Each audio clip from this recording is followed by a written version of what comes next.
अब देखें, हमने हर शख्स की बात नहीं माननी, ये जहन में रखें। और ये जो आयत करीमा है कि ये बहुत बड़ी दारस है हमारे लिए, बहुत बड़ी उम्मीद है।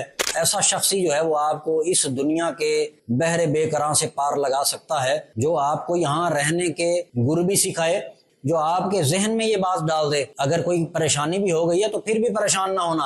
अच्छा, हम लोग जो नाकामी का रोना रोते हैं कि जी फलां काम में हमें नाकामी मिल गई या ये काम किया उसमें नाकामी का मुंह देखना पड़ा हमें, तो उसमें जो मेन किरदार होता है, मैं समझता हूँ वो आपको जो मोटिवेट करने वाला होता है, आपको ले जाने वाला होता है, आपका गाइडर जो होता है उसका भी होता है। अब देखें, हमने हर शख्स की बात नहीं माननी, ये जहन में रखें। हर शख्स की बात हम नहीं मानेंगे अपनी लाइफ में। आप देखें कुछ मतलब जैसे रिश्ते अल्लाह रब्बुल इज़्ज़त ने बनाए हैं, दोस्त अहबाब हैं, क्लासमेट्स हैं, मतलब हर शख्स की बात पर हम नहीं चलेंगे। तो कैसे शख्स हैं? अब आप देखें, अल्लाह रब्बुल इज़्ज़त ने कुरान हकीम में इरशाद फरमाया, ये सूरह अल कलम है, आयत नंबर 10 है, 11, 12, 13। अल्लाह रब्बुल इज़्ज़त ने फरमाया कि वला तुती कुल्ला हल्लाफिम महीन, फरमाया आप किसी ऐसे शख्स की बात ना माने जो बहुत ज्यादा कस्में खाने वाला है और महीन, वो ज्यादा जलील भी है। फरमाया ऐसे शख्स की बातों पे आप एतबार ना करें। हम्माजिम मश्शाइम बिनमीम, फरमाया कि जो तानाजनी करने वाला हो, ऐब जो ही करने वाला हो और चुगलखोरी करता फिरे, कि जैसे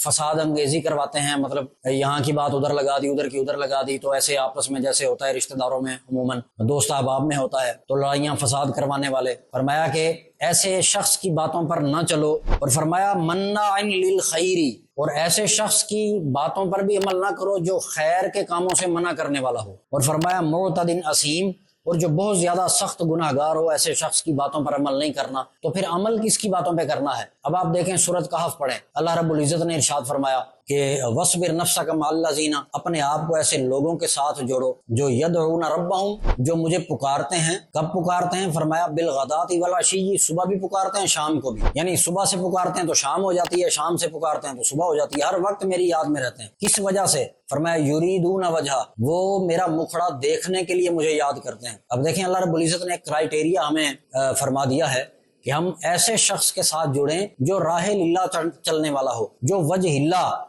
चलने वाला हो, जो अल्लाह की रजा के लिए, अल्लाह के दीदार की तड़प रखने के लिए जो है ना वो चलने वाला हो। ऐसा शख्स ही जो है वो आपको इस दुनिया के बहरे बेकरां से पार लगा सकता है, जो आपको यहाँ रहने के गुर भी सिखाए, यहाँ तरीके भी सिखाए। जो सबसे बड़ी बात है, यहाँ इसलिए सिखाए जो आपके जहन में ये बात डाल दे कि भाई अगर कोई परेशानी भी हो गई है तो फिर भी परेशान ना होना, क्योंकि इन्ना लिल्लाहि व इन्ना इलैहि राजिऊन, हम सब अल्लाह की तरफ से आए हैं और अल्लाह ही की तरफ लौटना है। और ये जो आयत करीमा है, मैं समझता हूँ कि ये बहुत बड़ी दारस है हमारे लिए, बहुत बड़ी उम्मीद है कि अल्लाह रब्बुल इज़्ज़त ने हमें बहुत बड़ी असाइनमेंट देकर भेजा है कि दुनिया में जब जाना है तो दुनिया के होकर नहीं रहना। फरमाया कि बस ये देखना है कि तुम्हें मैंने भेजा है और वापस भी मेरे पास आना है तुम्हें।